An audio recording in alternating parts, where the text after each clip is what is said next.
Give them what they wanted, and they'd move on to easier prey. But as Sam looked at Blake's smug expression, at Tyler's eager anticipation, at Madison's cold calculation, something hardened inside him.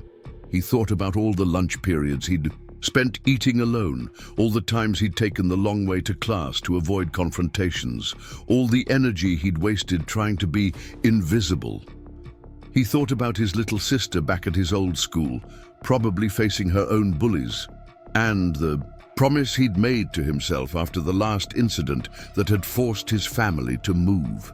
"Thanks for the concern," Sam said quietly, his voice steady and clear. "But I'm fine where I am." The response wasn't what Blake had expected. Most kids would have either cowered or gotten defensive by now. This calm acceptance threw off his rhythm, but only for a moment. He recovered quickly, his smirk widening into something more dangerous. "See, that's the problem right there," Blake said, placing his hands on Sam's table and leaning forward. "You think you're fine, but you're not reading the room. This isn't your old school, whatever backwater place you crawled out of. This is Riverside High, and we have our own way of doing things here."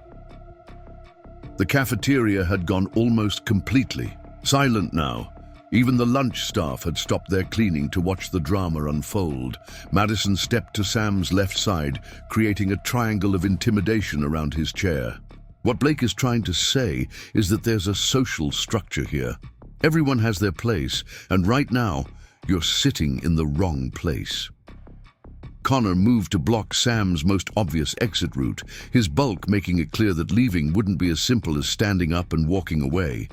The message was unmistakable. They owned this space, and Sam was trespassing on their territory. Sam slowly closed his book, his fingers tracing the worn cover. Around him, he could feel the weight of dozens of eyes watching, waiting to see how this would play out. Some students had their phones out, ready to capture whatever humiliation was about to unfold. Others looked away, grateful it wasn't them in the hot seat, but too afraid to intervene. What nobody in that cafeteria knew, what Sam had never told anyone at Riverside High, was that before his family moved, he had been captain of his previous school's debate team for 3 consecutive years. He had spent countless hours studying rhetoric, learning how to dismantle arguments, understanding the psychology of confrontation and the power of words wielded with precision. More than that, he had been forced to develop these skills not in the safety of a classroom, but in the real world, dealing with his alcoholic father's unpredictable rages and learning how to de-escalate situations that could turn violent in an instant. Sam had also earned a black belt in Taekwondo, not because he enjoyed fighting, but because his mother had insisted he needed to know how to protect himself and his younger sister. He understood leverage, balance, and the mechanics of how confidence could be shattered with surgical precision. But perhaps most importantly, Sam had learned something that Blake and his crew had never needed to understand: how to think 3 moves ahead when your survival depended on it. Blake was growing impatient with Sam's silence. In his experience, this was usually the moment when his targets would start begging or making excuses. The lack of visible fear was bothering him more than he cared to admit. "You know what I think?" he said, his voice growing louder. "I think you're one of those kids who thinks he's smarter than everyone else. You sit over here with your little books, acting all superior, looking down on the rest of us." Tyler nodded enthusiastically. "Yeah, like you're too good to hang. Out with normal people, like we're all beneath you or something." Madison's smile was razor sharp. "Maybe we should help him understand how things really work around here. Show him what happens when someone thinks they're better than their classmates." The threat hung in the air, like smoke from an extinguished candle. Around them, the cafeteria held its collective breath, waiting for Sam's response. Some students had started filming with their phones, sensing that whatever happened next would be worth sharing. Others whispered among themselves, speculating about how badly this was going to end. For the quiet transfer student, who had somehow attracted the attention of Riverside High's most dangerous predators. Sam looked up at Blake, then at each of his crew members in turn. His expression remained calm, almost thoughtful, as if he were considering a particularly interesting chess problem. When he finally spoke, his voice was quiet enough that the surrounding tables had to strain to hear him, which somehow made his words carry more weight than if he had shouted. "You're right about one thing," Sam said, standing up slowly. "I do think I'm different from you, but not in the way you imagine." The atmosphere in Riverside High's cafeteria shifted like the air pressure before a thunderstorm. Blake Morrison had expected many things from his confrontation with the quiet transfer student, but calm defiance wasn't one of them. Students at nearby tables had stopped pretending to eat, their conversations dying down to nervous whispers as they sensed something significant was about to unfold. The usual background noise of clinking silverware and cafeteria chatter had reduced to an uncomfortable hush that made every word feel amplified. Chen remained standing beside his chair, his posture relaxed but alert. He was several inches shorter than Blake, and his lean frame made the size difference even more pronounced. Yet something in his demeanor suggested he wasn't intimidated by the physical disparity. His dark eyes moved deliberately from Blake to Tyler to Madison to Connor, cataloging each of their positions and expressions with the methodical precision of someone accustomed to reading rooms for potential danger. Blake's confidence flickered for just a moment before reasserting itself. He had built his reputation on intimidation, on the assumption that most students would crumble under the weight of social pressure and the threat of physical confrontation. The fact that Sam seemed genuinely unbothered by his presence was more unsettling than Blake cared to admit, but he pushed the feeling aside and doubled down on his aggressive approach. "Different how?" Blake asked, stepping closer until he was well inside Sam's personal space. "Preparing and narrating this story took us a lot of time, so if you are enjoying it, subscribe to our channel. It means a lot to us. Now back to the story. You think you're tougher than you look, transfer boy? Because from where I'm standing, you look like every other scared little bookworm who thinks keeping quiet will keep him safe." He gestured broadly at the watching students. "But here's the thing about staying quiet. It just makes you an easier target." Tyler Reed bounced on his toes with barely contained energy, his red hair catching the harsh fluorescent light as he grinned at what he assumed would be Sam's inevitable breakdown. Tyler lived for these moments, the public humiliations that reinforced the social order and reminded everyone of their place in the hierarchy. He had seen this scenario play out dozens of times over the years, and it always ended the same way. The target would either fight back pathetically and get demolished, or they would apologize and slink away in shame while everyone watched. "Come on, Blake," Tyler said, his voice carrying across the silent cafeteria. "I think our new friend here is starting to realize he picked the wrong table to sit at. Look at him. He's probably trying to figure out how to apologize without looking like a complete loser." He laughed, the sound harsh and grating. "Spoiler alert, buddy. There's no way out of this that doesn't end with you looking like a fool." Madison Walsh circled around to Sam's other side, her movements predatory and calculated. She had perfected the art of psychological warfare over years of high school social combat, learning exactly how to find someone's insecurities and exploit them with surgical precision. Her green eyes studied Sam with the interest of an entomologist, examining a particularly interesting specimen, looking for cracks in his composure that she could leverage into complete emotional destruction. "You know what I think?" Madison said, her voice deceptively sweet. "I think Sam here has some kind of tragic backstory, maybe daddy issues, or problems at his old school that forced him to transfer here. That would explain why he's so desperate. To avoid attention, why he sits alone every day like some kind of wounded animal." She paused, watching for any reaction. "Did the other kids at your old school not like you either, Sam?" Is that why you had to run away and start over? Connor Davis hadn't spoken yet, but his presence alone added weight to the confrontation. He stood blocking the most direct path away from the table, his muscular frame making it clear that leaving wouldn't be a simple matter of walking away. Connor had learned that sometimes intimidation was most effective when it came from silent, implied threat rather than loud posturing. His role in the group was to be the enforcement mechanism, the reminder that their social dominance was backed by the possibility of physical consequences. The watching students had formed an irregular circle around the confrontation, some standing on chairs to get a better view over the heads of their classmates. Phones were out now, recording from multiple angles, capturing what everyone assumed would be another routine humiliation for the entertainment of social media.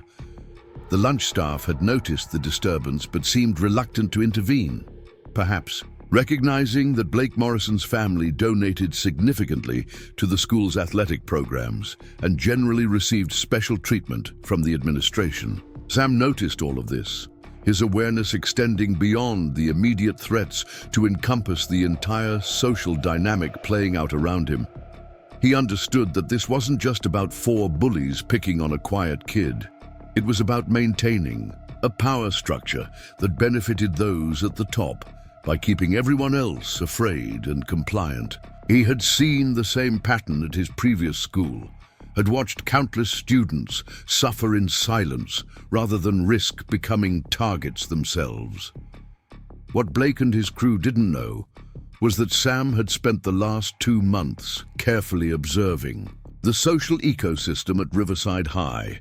He had watched their interactions, studied their methods, learned their individual weaknesses and pressure points. Blake's aggression masked deep insecurity about his academic performance and his recent breakup. Tyler's constant need for approval suggested abandonment issues and a desperate fear of being rejected by the group. Madison's cruelty stemmed from her own experiences of being bullied in middle school before she learned to weaponize her intelligence against others. Connor's silence hid his discomfort with the group's methods, his participation motivated more by fear of being excluded than genuine malice. Sam had also done his research on their academic records, their family situations, their social media presence. Not because he was planning some elaborate revenge scheme, but because understanding people had become a survival skill during his childhood with an unpredictable father.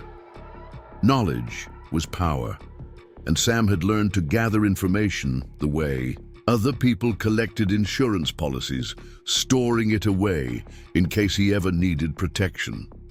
The confrontation was reaching a critical juncture.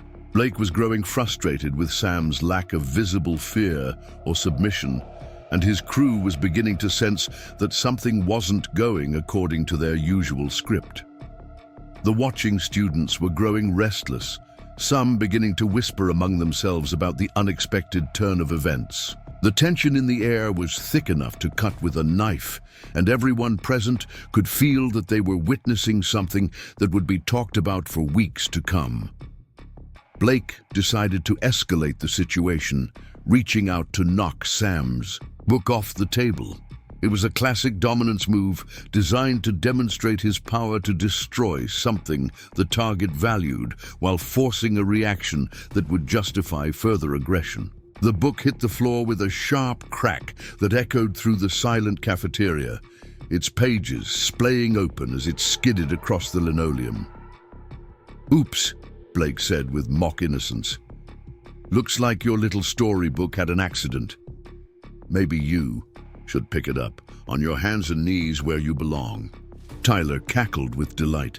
"Yeah, crawl around and pick up your precious book. Show everyone what you really are." Madison's smile grew wider. "This is so embarrassing for you, Sam. All these people watching, recording everything. This is going to follow you for the rest of your time at Riverside. Every time someone sees you in the halls, they'll remember this moment, remember how you humiliated yourself in front of the entire school." The circle of students pressed closer, sensing that the climax of the confrontation was approaching. Some looked uncomfortable with what they were witnessing, but none seemed willing to intervene and risk becoming targets themselves. The social contract at Riverside High was clear: stay in your lane, don't make waves, and above all, don't challenge the established order unless you were prepared to face the consequences. Sam looked down at his fallen book, then back up at Blake. His expression remained calm, almost contemplative, as if he were working through a complex mathematical equation in his head. The silence stretched for several heartbeats, tension building, like pressure in a steam engine reaching critical mass. "You know," Sam said finally, his voice carrying clearly through the hushed cafeteria, "I was really hoping it wouldn't come to this." Blake blinked, thrown off by the unexpected response. "Come to what? You picking up your book like a good little transfer student?" Sam shook his head slowly, a small smile playing at the corners of his mouth. "No, I was hoping I could get through high school without having to explain to people why their worldview is fundamentally flawed." He paused, looking around at the watching faces. "But I guess some lessons can't be avoided." Tyler looked confused. What the hell is he talking about? Madison's eyes narrowed as she sensed that the script was deviating from their usual playbook. Is he threatening us? This is getting weird, Blake.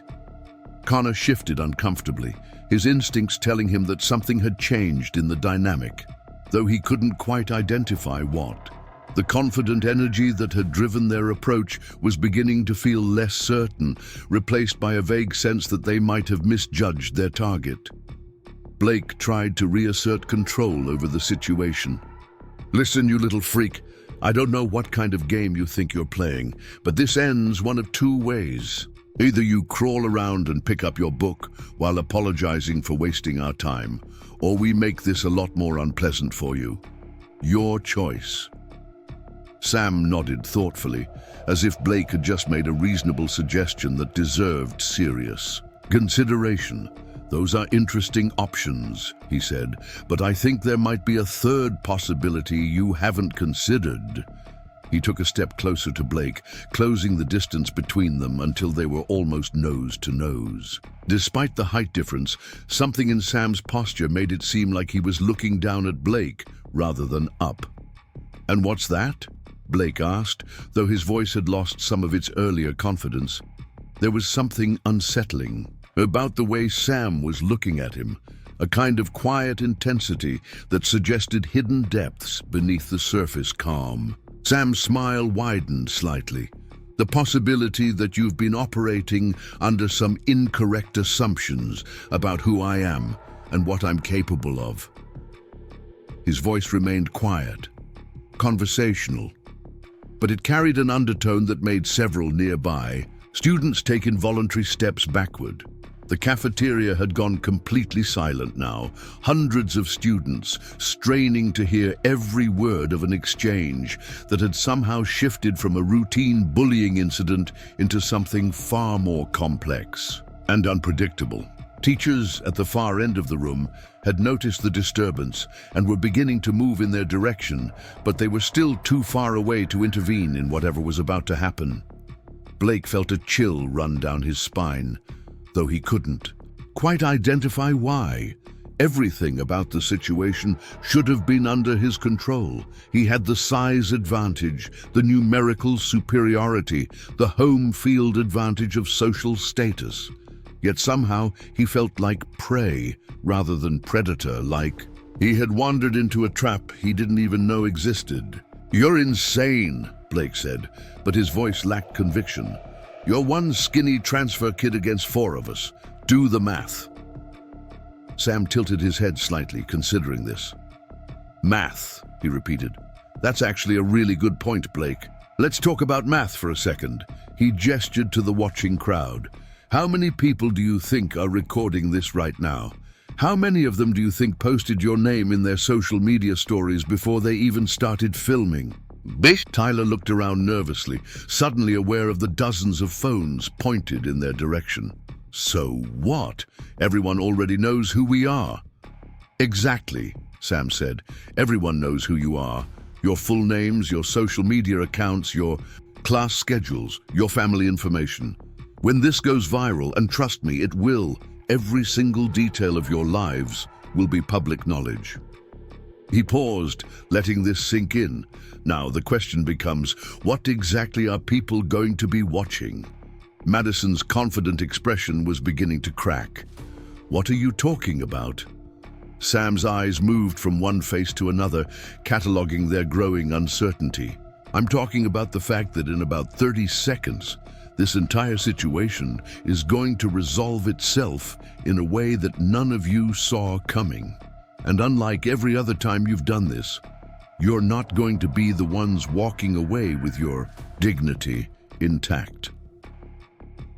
The words hung in the air like a challenge, like a declaration of war from someone who shouldn't have had any weapons to fight with.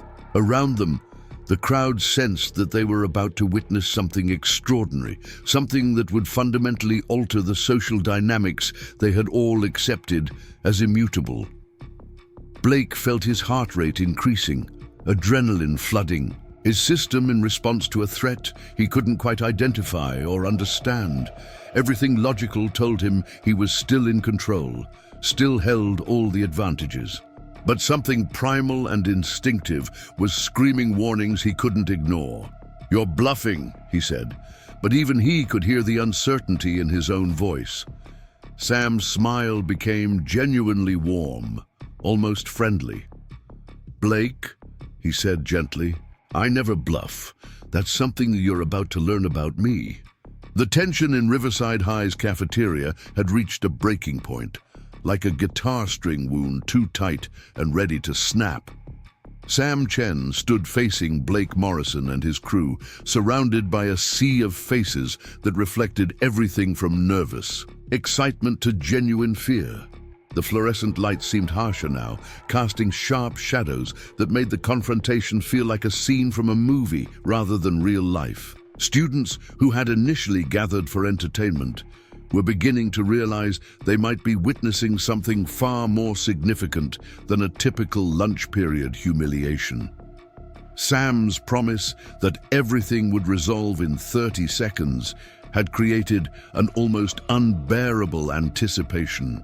Blake Morrison found himself caught between his established persona as Riverside High's apex predator and a growing sense that he had miscalculated something fundamental about his target.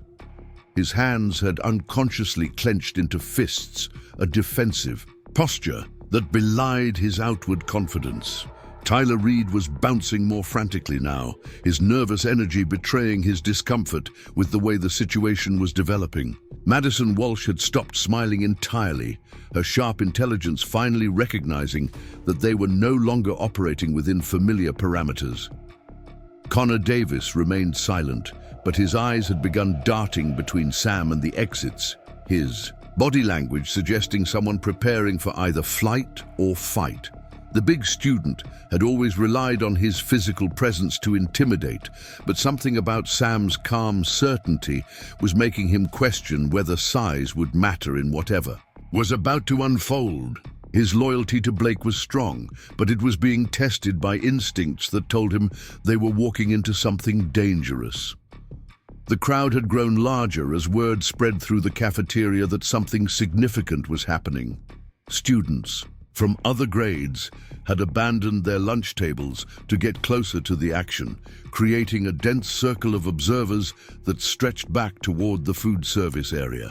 The noise level had dropped to an eerie whisper, punctuated only by the occasional cough or shuffling of feet.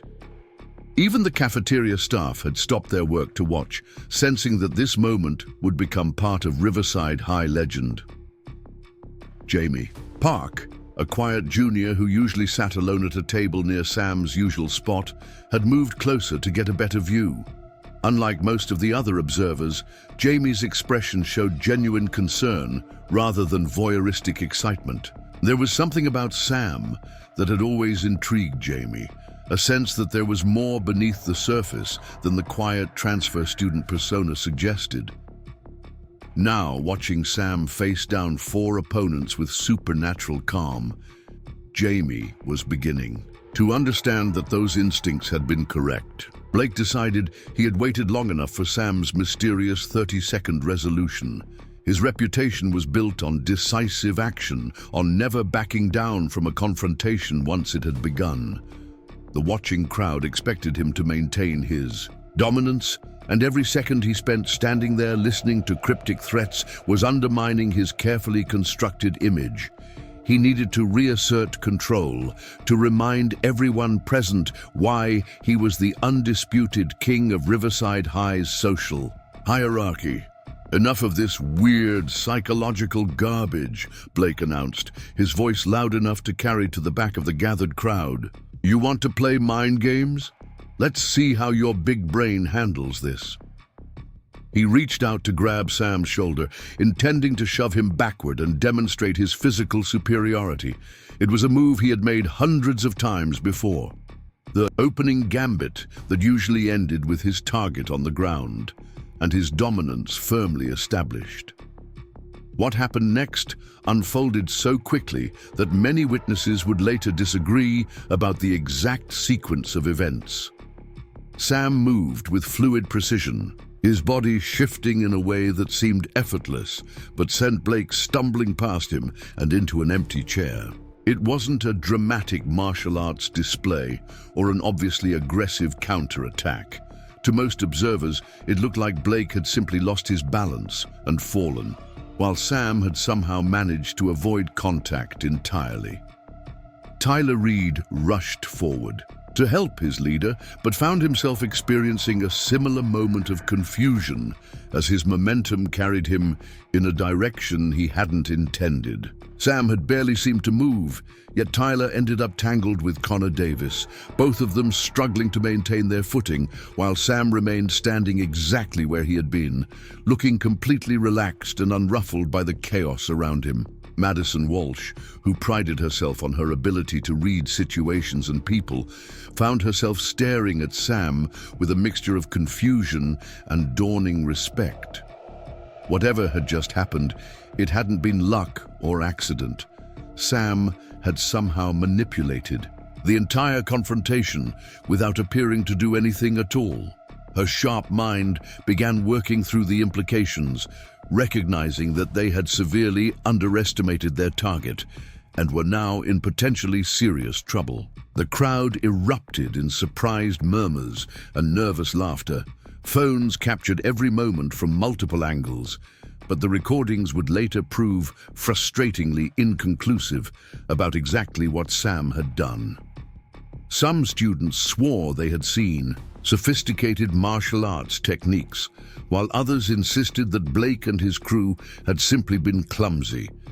What everyone agreed on was that the 4 most feared students at Riverside High had just been made to look foolish by someone they had assumed was an easy target. Blake scrambled back to his feet, his face flushed with embarrassment and rage. The humiliation of falling in front of the entire cafeteria was bad enough, but the fact that he couldn't even explain how it had happened made everything infinitely worse. His carefully maintained image of invincibility had been shattered in a matter of seconds, and he could see the shift in the crowd's energy as they began to view him differently. "What did you do?" Blake demanded, advancing on Sam again, but with noticeably less confidence than before. "How did you—" He trailed off, unable to articulate what had just occurred. Sam tilted his head slightly, his expression showing mild concern. "Are you okay, Blake? You seem to be having some trouble with your balance today. Maybe you should sit down and catch your breath." His tone was genuinely solicitous, as if he were honestly worried about Blake's welfare, rather than having just demonstrated his ability to neutralize multiple attackers without breaking a sweat. Tyler Reed had untangled himself from Connor and was now staring at Sam with wide eyes. The casual way that Sam had handled their assault had shaken him badly. Tyler was used to being part of an unstoppable force, confident that their combined presence was enough to intimidate anyone at Riverside High. The realization that they might not be as powerful as they had believed was causing his worldview to crack along fundamental lines. "This is impossible," Tyler muttered, more to himself than to anyone else. "There's no way a skinny transfer kid can just..." He gestured helplessly at the scene of their collective humiliation. Connor Davis remained silent, but his posture had changed dramatically. Where before he had stood like an immovable wall, now he seemed uncertain and off balance. His role in the group had always been simple: be intimidating through sheer physical presence. But Sam had just demonstrated that physical advantages could be neutralized by someone who understood leverage and timing better than his opponents understood their own limitations. Madison Walsh was the first to fully grasp the implications of what had occurred. Her intelligence, which she had always used as a weapon against others, now turned inward to analyze their situation with uncomfortable clarity.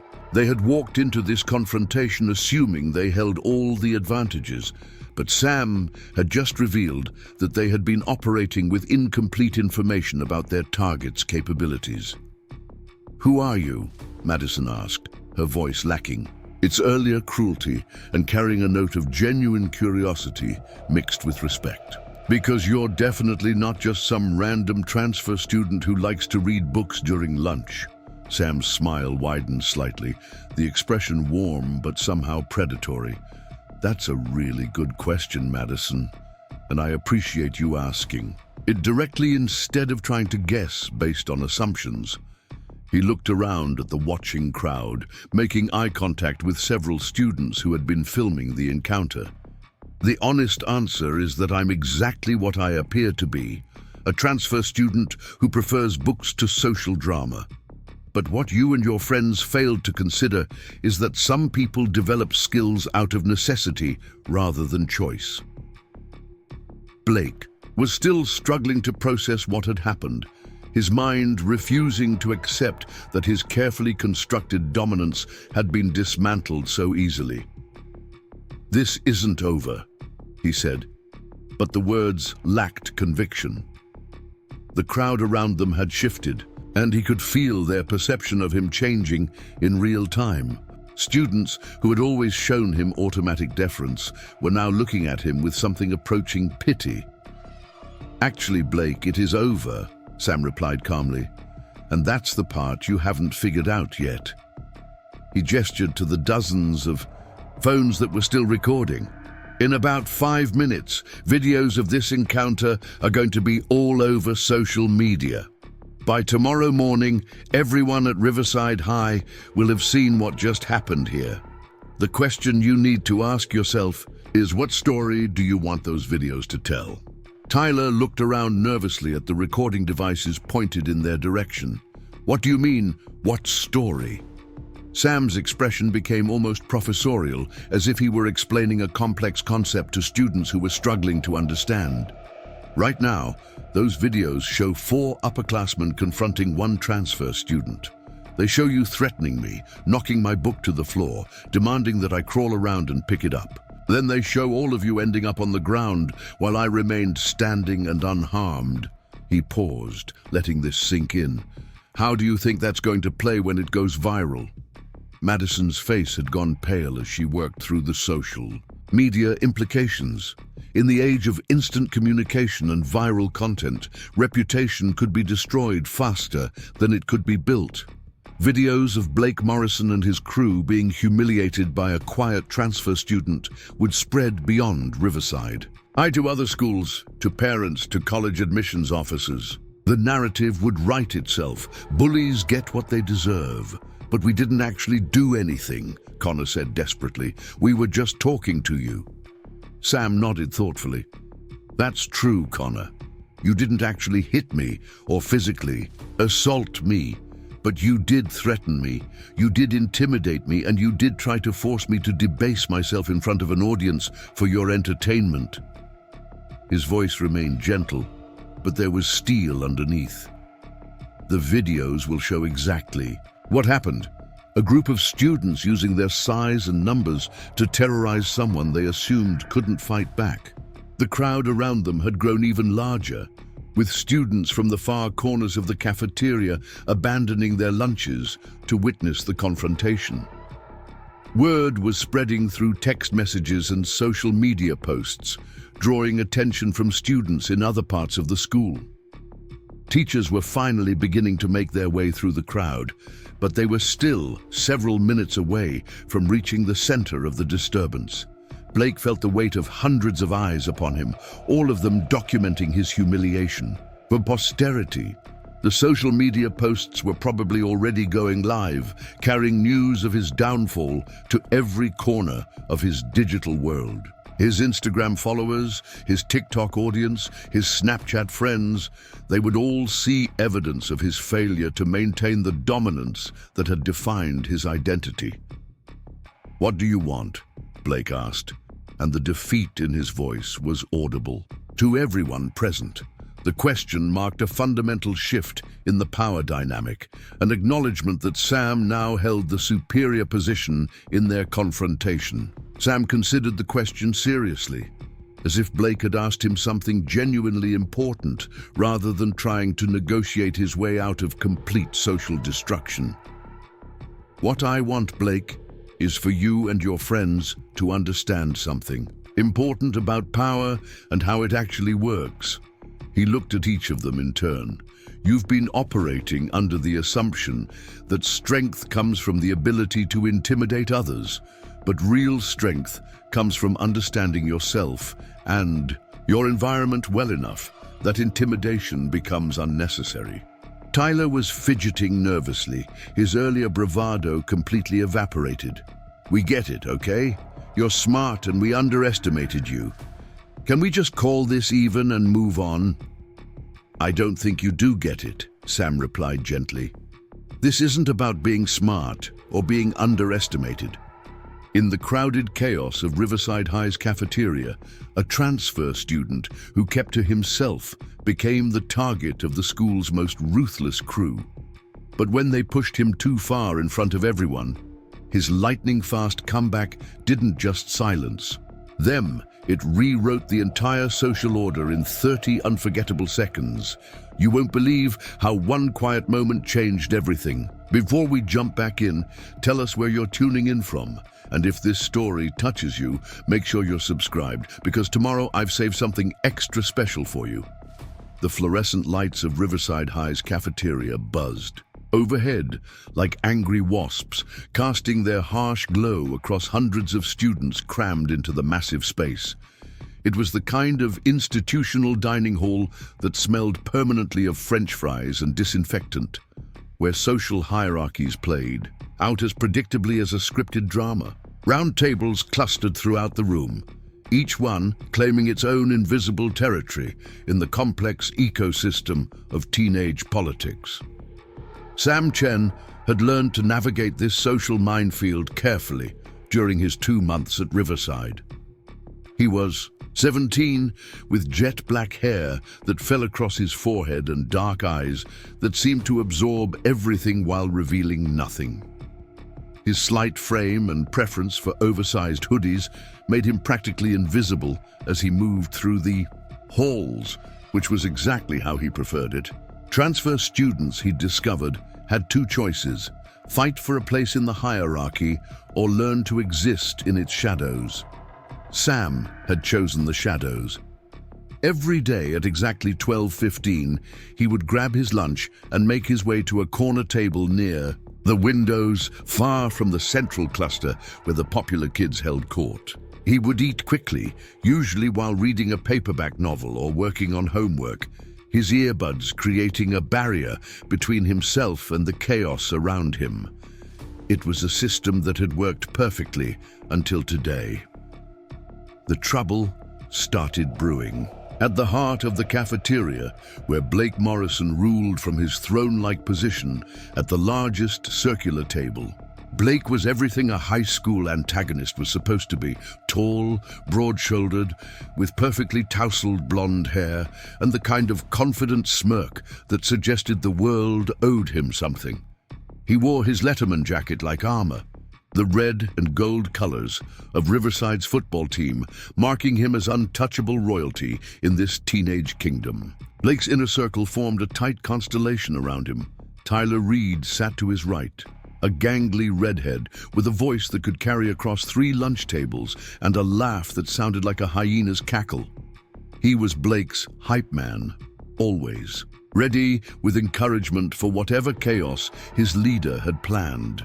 On Blake's left sat Madison Walsh, whose strawberry blonde hair and designer clothes couldn't hide the calculating coldness in her green eyes. She specialized in psychological warfare, her words sharp enough to cut through someone's confidence like a blade through paper.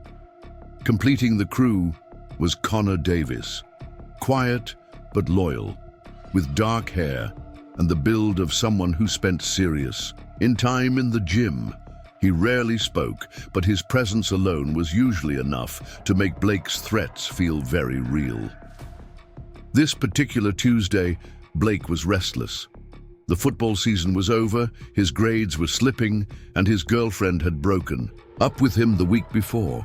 He needed a target, someone to remind him that he still had power in this place. His eyes swept across the cafeteria like a predator, scanning for prey, passing over the theater kids, the band geeks, the various cliques that knew better than to attract his attention. Then his gaze landed on the quiet transfer student in the corner, hunched over a book, completely absorbed in his own world. "Look at that guy," Blake said, nodding toward Sam's table. 2 months here and he still acts like he's invisible." Tyler followed his gaze and snorted. "Maybe he thinks if he ignores us long enough, we'll forget he exists." Madison studied Sam with the clinical interest of a scientist examining a specimen. "He's one of those smart kids, isn't he? The type who thinks he's better than everyone, because he reads books instead of talking to people." Connor just nodded, already understanding where this was heading. The crew had a well-established pattern: identify the outsider, isolate them, then systematically tear down whatever confidence they had left. It was a ritual that reinforced their position at the top of the food chain while entertaining them during the long stretch of lunch period. Blake stood up slowly, his movements deliberate and theatrical. The surrounding tables fell quiet as students sensed something was about to happen. At Riverside High, Blake Morrison standing up during lunch was like a tornado siren, a warning that someone was about to have a very bad day. His crew followed suit, forming a loose formation behind him as they began their approach toward Sam's corner table. Sam was deep in the pages of a worn copy of The Count of Monte Cristo, completely unaware of the approaching storm. He had always found refuge in books, especially stories about characters who overcame impossible odds through intelligence and patience rather than brute force. The irony of what he was reading would only become apparent later. The first sign of trouble came when a shadow fell across his page. Sam looked up to find Blake Morrison looming over his table, flanked by his usual suspects. The conversations at nearby tables had died down to whispers, creating an uncomfortable bubble of tension around them. Sam carefully marked his place in the book and set it down, his movements calm and measured, despite the adrenaline that had begun coursing through his veins. "Well, well," Blake said, his voice carrying that particular tone that Bullies perfected. Loud enough for everyone to hear, but casual enough to seem almost friendly. "If it isn't our mysterious transfer student. We've been wondering about you, Sam. You've been here 2 months and nobody knows anything about you. That's not very social, is it?" Tyler stepped closer, his grin wide and predatory. "Yeah, man. We're just trying to be welcoming. This is a friendly school, you know. We like to get to know all our new students." Madison crossed her arms, her expression a perfect mask of false concern. "It's not healthy to be so isolated. You should really try to make some friends." Sam remained seated, his hands resting calmly on the table. He had been in this situation before at his previous school, and he understood the dynamics at play. This wasn't about friendship or social integration. This was about power, about a group of apex predators reminding everyone else of their place in the ecosystem. The smart move was to play along, apologize for being antisocial, maybe even laugh at their jokes. This is about the fact that you've built your entire social identity around making other people afraid of you. And what I've just demonstrated is that fear is only effective when your targets don't understand their own capabilities.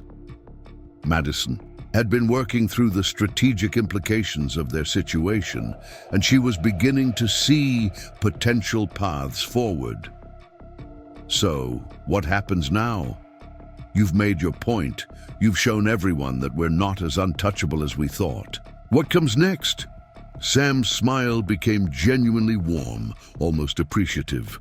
Now we have a conversation about what kind of people you want to be going forward, because the old version of your group dynamic is over, whether you accept it or not. The videos are already out there, and your reputation as unstoppable bullies is finished. The question is, what do you want to replace it with? Indeed, the 30 seconds that Sam had promised had stretched into several minutes, but his prediction had proven accurate. The situation had indeed resolved itself, just not in the way that anyone had expected.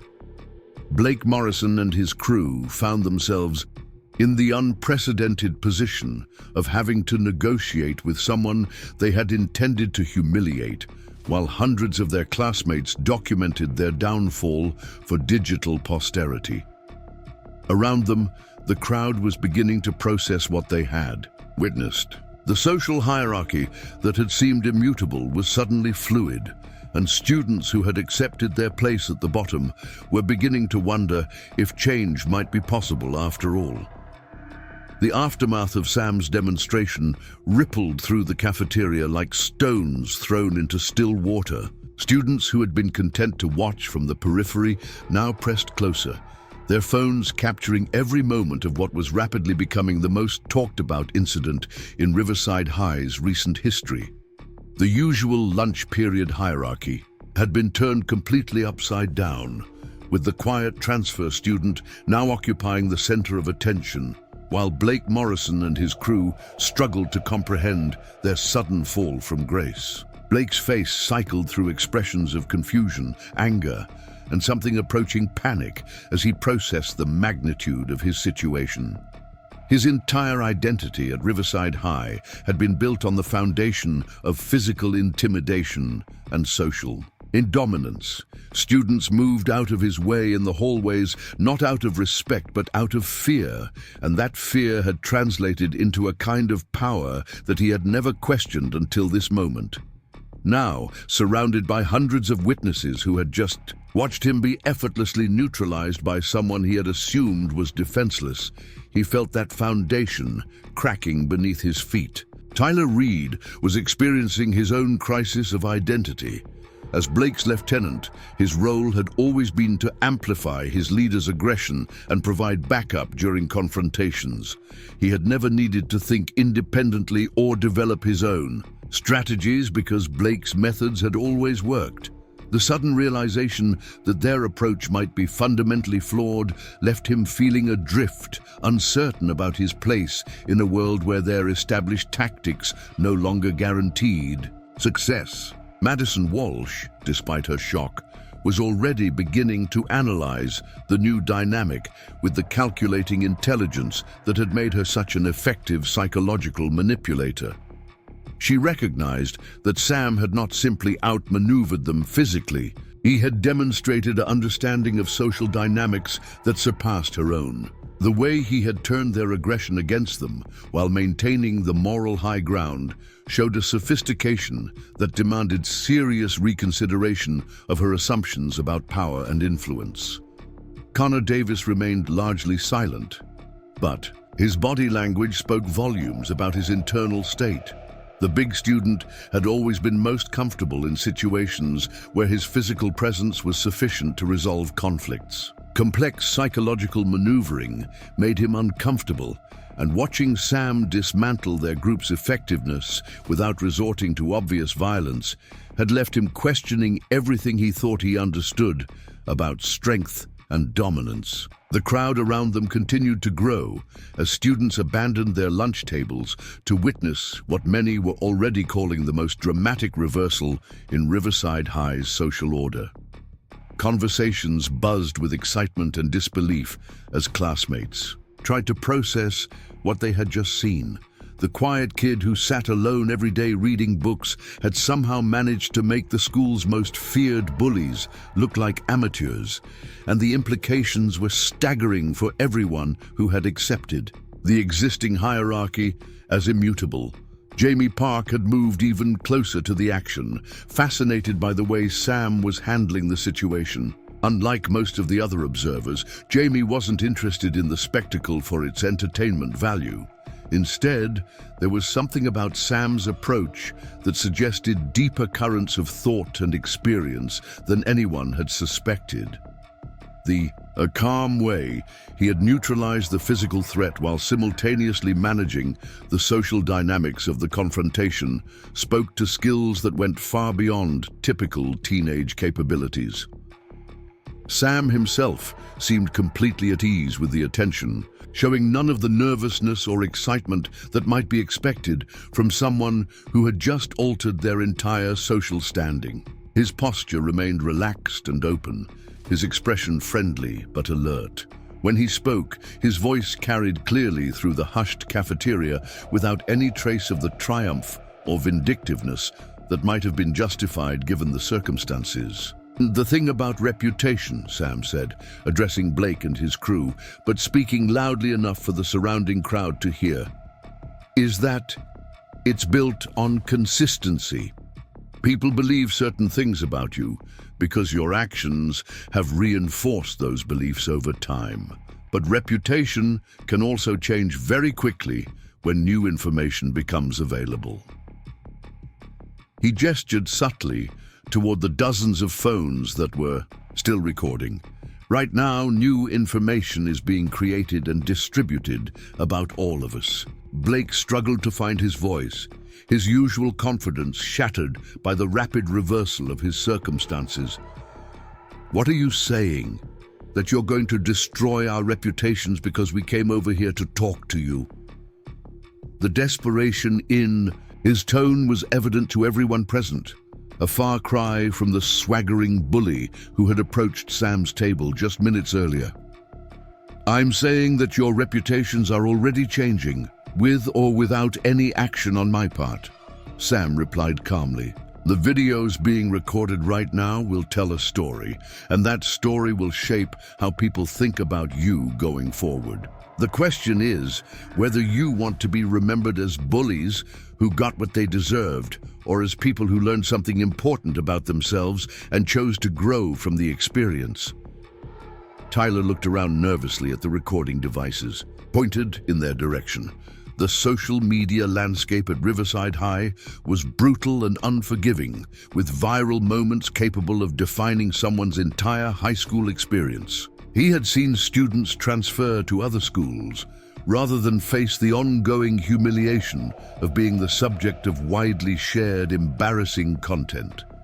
The thought that he might become the next cautionary tale filled him with genuine terror. "But we didn't actually hurt anyone," Tyler protested, though his voice lacked conviction. "We were just messing around, trying to be friendly. Maybe we came on a little strong, but it's not like we were actually going to do anything serious." Sam nodded thoughtfully, as if seriously considering Tyler's perspective.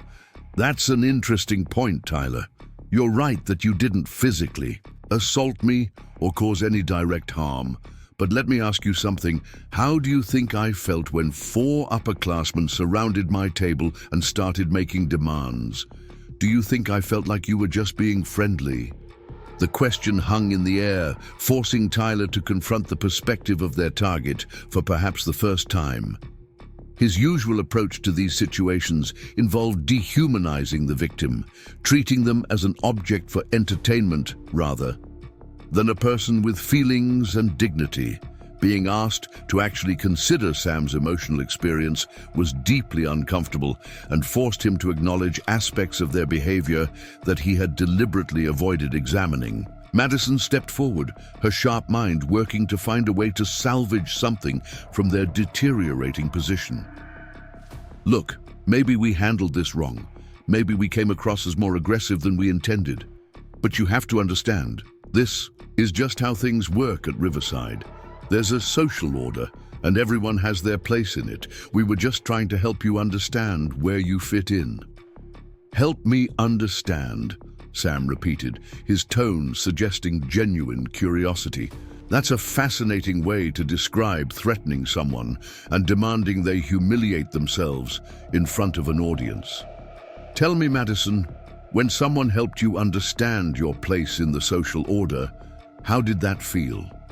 Did you find the experience educational, or did it leave you feeling powerless and angry? The question struck Madison like a physical blow, bringing back memories of her own experiences as a target in middle school before she had learned to weaponize her intelligence against others. The psychological tactics she used against her victims were refined versions of the same techniques that had once been used against her, and being forced to confront that parallel was deeply unsettling.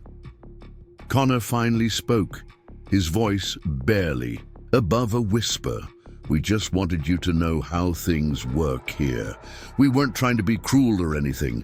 It's just the way it's always been. Sam's expression softened slightly, showing what appeared to be genuine sympathy for Connor's confusion. I believe you, Connor. I don't think any of you woke up this morning planning to be cruel, but the impact of your actions doesn't change based on your intentions. When you surround someone and threaten them, when you knock their belongings to the floor and demand they crawl around to retrieve them, the effect on your target is the same, regardless of whether you meant to be cruel. The philosophical dimension of Sam's response was having a visible effect on the watching crowd. Students who had initially gathered for entertainment were now listening intently to what was essentially a real-time lesson in ethics and social responsibility.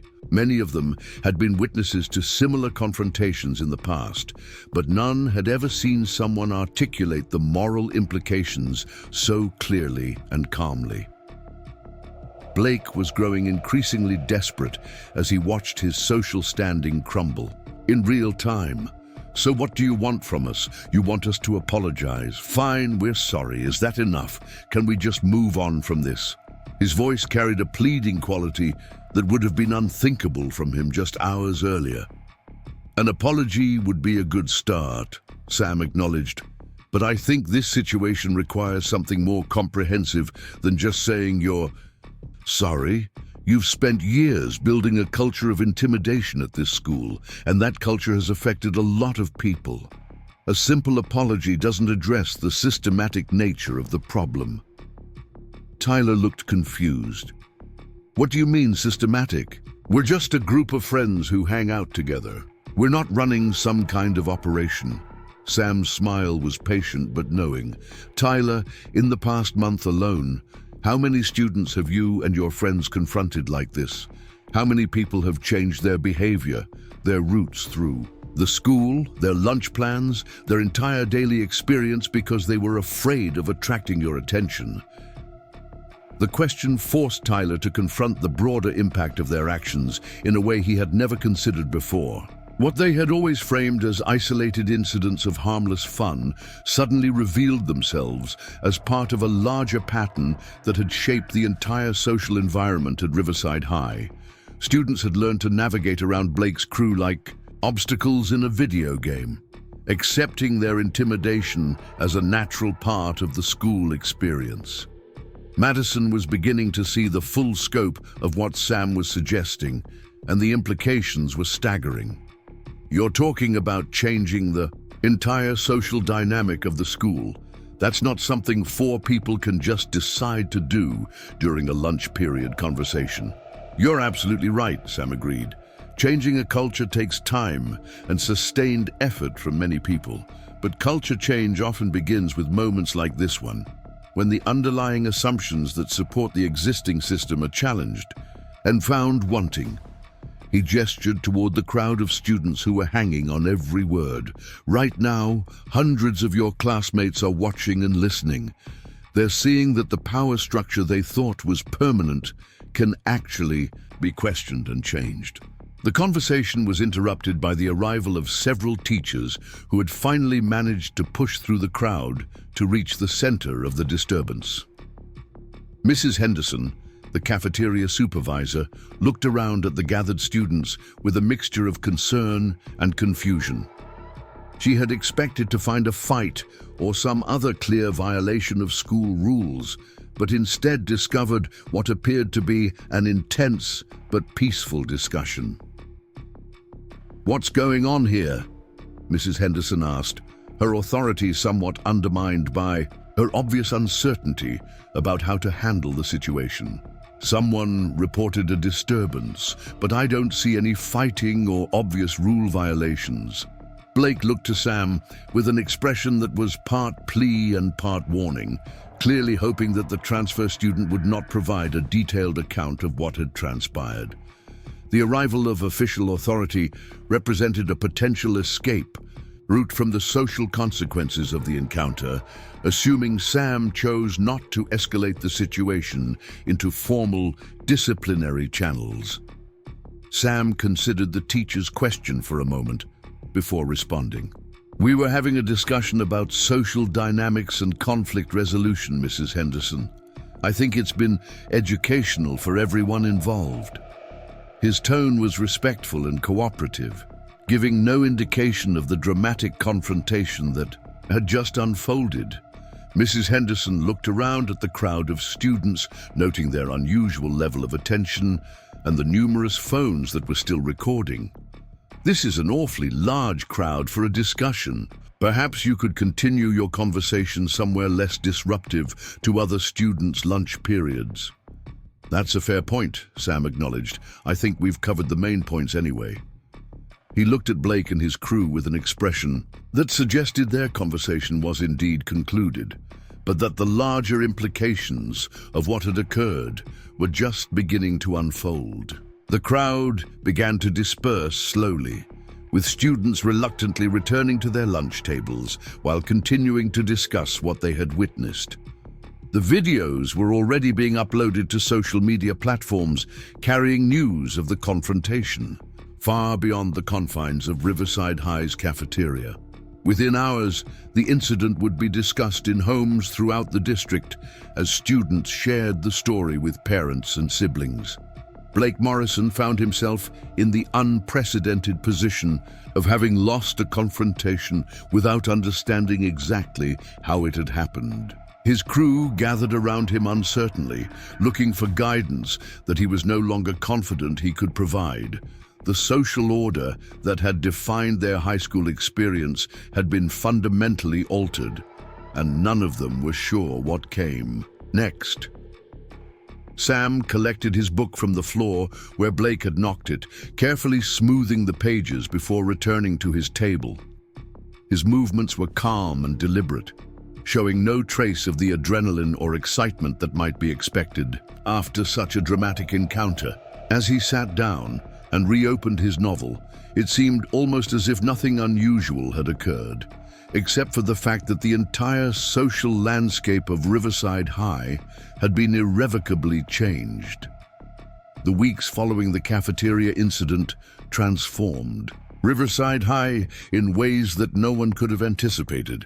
Chen had returned to his quiet routine of reading during lunch and keeping to himself in classes, but the ripple effects of that single confrontation continued to spread throughout the school like concentric circles in a disturbed pond.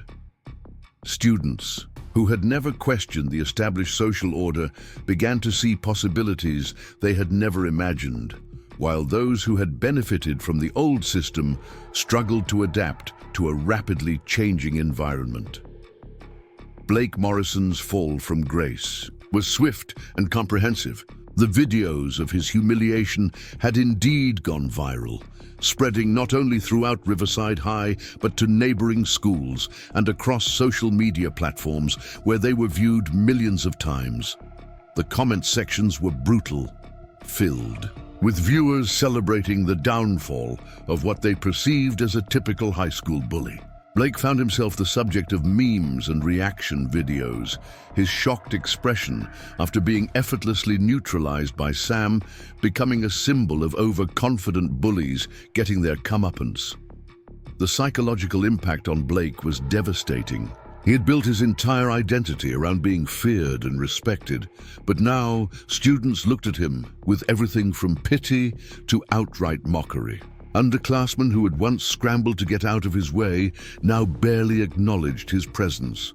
His football teammates, while not openly abandoning him, had distanced themselves from someone who had become a source of embarrassment for the entire team. The girlfriend who had broken up with him before the incident had made it clear that any chance of reconciliation was now impossible. More troubling for Blake was the way his family had reacted to the viral videos. His parents, horrified to see their son portrayed as a bully on platforms viewed by millions, had implemented strict new rules about his behavior and social media presence. His college prospects, which had already been shaky due to his mediocre grades, were now further complicated by the permanent digital record of his public humiliation. College recruiters who had shown interest in his athletic abilities were suddenly less responsive to his coach's inquiries. The nights were the worst for Blake. Lying in his bed, he would replay the confrontation over and over, trying to understand how everything had gone so wrong so quickly. He had approached Sam's table with complete confidence in his ability to intimidate and control the situation, just as he had done countless times before. The fact that Sam had turned the table so effortlessly suggested that Blake had been operating with a fundamental misunderstanding of how power actually worked. Tyler Reed had perhaps suffered the most complete transformation of Blake's former crew. The viral videos had captured his nervous energy and desperate attempts to regain control during the confrontation, making him appear weak and ineffectual rather than threatening. His family, upon seeing the widespread mockery their son was receiving online, had enrolled him in anger management counseling and community service programs. Tyler found himself spending his afternoons volunteering at a local elementary school, where his interactions with younger children gradually taught him healthier ways to channel his need for attention and validation. The work with elementary students had been eye-opening for Tyler in ways he hadn't expected. Watching 7- and 8-year-olds navigate their own social conflicts with guidance from adult supervisors, he began to see patterns in his own behavior that he had never recognized before. The children would sometimes try to use intimidation or exclusion to get what they wanted, and Tyler found himself teaching them the same lessons that Sam had demonstrated in the cafeteria, that true strength came from understanding and empathy rather than force. His counseling sessions had forced Tyler to confront uncomfortable truths about his motivations and behavior. Under the guidance of a skilled therapist, he began to understand that his need to be part of Blake's crew had stemmed from deep insecurities about his own worth and capabilities. The aggressive behavior that had once made him feel powerful was revealed to be a compensation mechanism for feelings of inadequacy that he had never learned to address constructively. Madison Walsh had responded to the crisis with characteristic intelligence, recognizing that her survival depended on completely reinventing herself rather than trying to salvage her damaged reputation. She had quietly reached out to Sam weeks after the incident, asking for a private conversation about conflict resolution and social dynamics. Their discussion had been lengthy and uncomfortable, forcing Madison to confront the ways she had used her intelligence as a weapon against others who were less verbally skilled or socially aware. Sam had been surprisingly receptive to Madison's overture, recognizing genuine remorse and a desire for change in her approach. He had suggested that she consider channeling her analytical abilities toward helping others rather than tearing them down, leading to her involvement in the school's peer mediation program. The program had been understaffed and underfunded before Madison's arrival, but her sharp analytical skills found a constructive outlet in helping other students resolve disputes peacefully.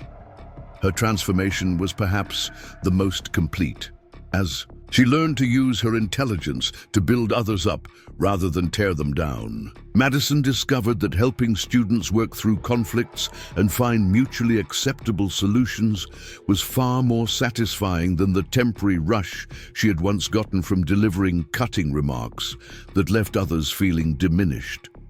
Her reputation slowly began to rebuild, but this time it was based on her ability to help rather than harm. The peer mediation work had also revealed talents that Madison hadn't known she possessed. Her ability to quickly analyze complex social situations and identify the underlying emotional needs driving conflicts made her exceptionally effective at helping students find common ground. Teachers began referring difficult cases to her, and her success rate in helping students resolve disputes without administrative intervention became legendary within the school. Connor Davis had struggled the most with the aftermath of their public humiliation. His role in the group had always been the simplest to understand, and without the clear structure that Blake's leadership had provided, he felt lost and directionless. Connor had never been comfortable with the more psychological aspects of their intimidation tactics, preferring the straightforward clarity of physical presence as a deterrent to further conflict. However, his natural physical strength eventually found a positive outlet when the wrestling coach approached him about joining the team. The coach had seen something in Connor's disciplined approach to physical fitness and believed that the structure and goals of competitive athletics might provide him with a healthier framework for channeling his aggressive impulses. The discipline and structure of competitive athletics provided Connor with the sense of purpose he had been lacking, while teaching him that true strength came from self-control and dedication rather than intimidation. Wrestling proved to be exactly what Connor needed. The sport required not just physical strength, but mental discipline, strategic thinking, and respect for opponents. His coaches emphasized the importance of using strength responsibly and competing with honor, values that resonated with Connor's fundamental sense of fairness. Within months, he had become one of the team's most dedicated members, and his transformation from intimidating presence to respected athlete became another example of the positive changes sweeping through Riverside High. The broader student body at Riverside High had undergone its own transformation in response to what many were calling the cafeteria revolution. Students who had previously accepted their positions at the bottom of the social hierarchy began to speak up for themselves and others. The culture of silence that had allowed bullying to flourish was gradually replaced by one where bystanders felt empowered to intervene when they witnessed unfair treatment. The change was most visible in the everyday interactions between students. Hallway confrontations that might once have escalated into serious conflicts were now often defused by other students who had learned to recognize the warning signs and intervene appropriately. Study groups formed across traditional social boundaries, with students from different cliques discovering shared interests and mutual respect for each other's abilities. Jamie Park had finally worked up the courage to approach Sam directly, leading to a friendship that surprised both of them. Their conversations revealed that Sam's calm demeanor masked a deeply thoughtful individual who had developed his conflict resolution skills through necessity rather than choice. Jamie learned that Sam's family had moved to Riverside to escape a situation at his previous school where his younger sister had been severely bullied, and that his determination to never let such behavior go unchallenged was rooted in personal experience with the devastating effects of unchecked aggression. The friendship between Jamie and Sam had become a model for other students who were learning to bridge social divides that had once seemed insurmountable. Their lunch table gradually expanded to include other students who had previously felt isolated or marginalized, creating an informal support network that provided both social connection and practical assistance with academic and personal challenges. Through Jamie, Sam learned more about the hidden social dynamics at Riverside High. Jamie had been observing and cataloging the various power structures and relationship patterns for years, developing an almost anthropological understanding of teenage social behavior. Their combined insights helped other students navigate complex social situations with greater confidence and success. The faculty at Riverside High had also taken notice of the changes in their students' behavior. Incidents of bullying and harassment had decreased dramatically, while participation in positive activities like peer tutoring and conflict mediation had increased. Teachers reported that classroom discussions had become more inclusive and respectful, with students showing greater willingness to consider different perspectives and engage constructively with ideas that challenged their assumptions.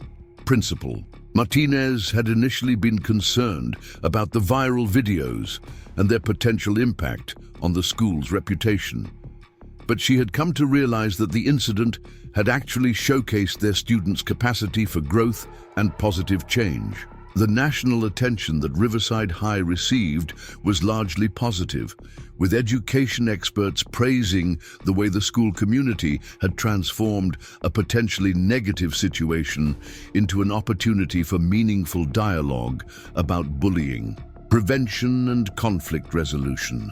The administration had also implemented new policies and programs based on the lessons learned from the cafeteria incident.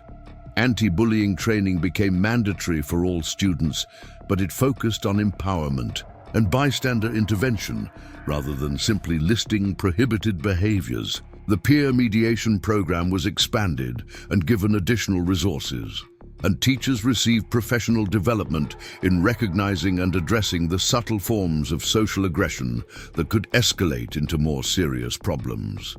Sam himself remained largely unchanged by his newfound status as a legend among his classmates. He continued to prefer books to social gatherings, still sat at his usual table during lunch, and maintained his quiet demeanor in classes. However, he had become a resource for students who found themselves in difficult situations, offering advice and support to those who sought him out.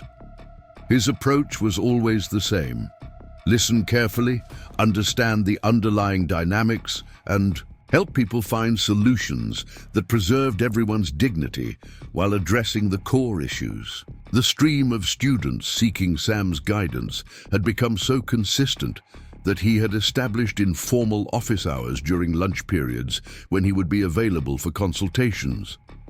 These sessions were conducted quietly and discreetly, with Sam maintaining strict confidentiality about the personal issues that students brought to his attention. His reputation for fairness and wisdom had spread throughout the school, and even some teachers had begun to seek his perspective on difficult classroom dynamics. What made Sam's approach unique was his ability to see beyond the immediate conflict, to the underlying needs and motivations driving people's behavior. He had learned to recognize that most aggressive behavior stemmed from fear, insecurity, or unmet emotional needs, and his interventions focused on addressing these root causes rather than simply managing symptoms. Students who worked with Sam often found that their problems resolved more completely and permanently than they had expected. The transformation of Riverside High's social culture proved to be lasting rather than temporary. The viral videos had created a permanent record of what could happen when people chose to challenge injustice rather than accept it passively. New students entering the school found an environment where diversity was celebrated rather than punished. where differences in interests and backgrounds were seen as strengths rather than targets for mockery. The impact extended beyond the school walls as well. Parents throughout the district had watched the viral videos and engaged in conversations with their children about bullying, power dynamics, and the importance of standing up for others.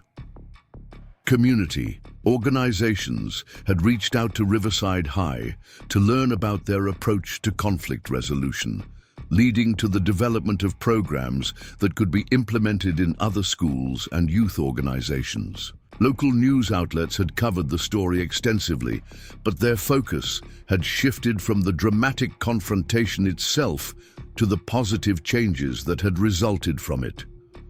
Sam had declined most interview requests, preferring to let the ongoing transformation of the school speak for itself. When he did agree to speak with journalists, he consistently emphasized that real change required sustained effort from entire communities rather than dramatic individual actions. Years later, alumni of Riverside High would look back on the cafeteria incident as a turning point not just in their school's culture, but in their own understanding of courage, justice, and the power of individuals to create positive change. The quiet transfer student who had seemed so unremarkable had taught an entire generation that real strength came not from the ability to intimidate others, but from the wisdom to know when and how to stand up for what was right. Many of these alumni went on to become leaders in their own communities, carrying forward the lessons they had learned about conflict resolution, empathy, and the importance of creating inclusive environments. The ripple effects of that single confrontation in a high school cafeteria continued to spread outward, influencing workplaces, families, and communities in ways that no one could have predicted. The legacy of those 30 seconds in the cafeteria continued to inspire students long after Sam Chen had graduated and moved on to college. His example had shown that one person, armed with nothing more than moral clarity and the courage to act on their convictions, could fundamentally alter the trajectory of an entire community. The bullies had indeed been left speechless, but more importantly, they had been transformed into better versions of themselves through the power of accountability and the possibility of redemption. Blake Morrison eventually found his way to a different path as well. The public humiliation had been devastating, but it had also forced him to confront aspects of his behavior and character that he had never examined before. With the help of counseling and genuine effort to understand the impact of his actions on others, he had slowly begun to rebuild his relationships and his sense of self-worth on a healthier foundation. The transformation was slow and often painful, requiring Blake to acknowledge the harm he had caused and to develop genuine empathy for those he had intimidated. But the process had also revealed strengths and capabilities that had been overshadowed by his reliance on aggression and intimidation. He discovered that he was capable of leadership that inspired rather than threatened, and that true respect came from earning it through consistent positive actions rather than demanding it through fear. The story of Riverside High's transformation became a case study in educational circles, demonstrating that positive change was possible even in environments where negative behaviors had become deeply entrenched. The key, researchers concluded, was not just punishing problematic behavior, but creating systems and cultures that supported positive alternatives and gave everyone opportunities to grow and contribute meaningfully to their communities. Up next, you've got 2 more standout stories right on your screen. If this one hit the mark, you won't want to pass these up. Just click and check them out.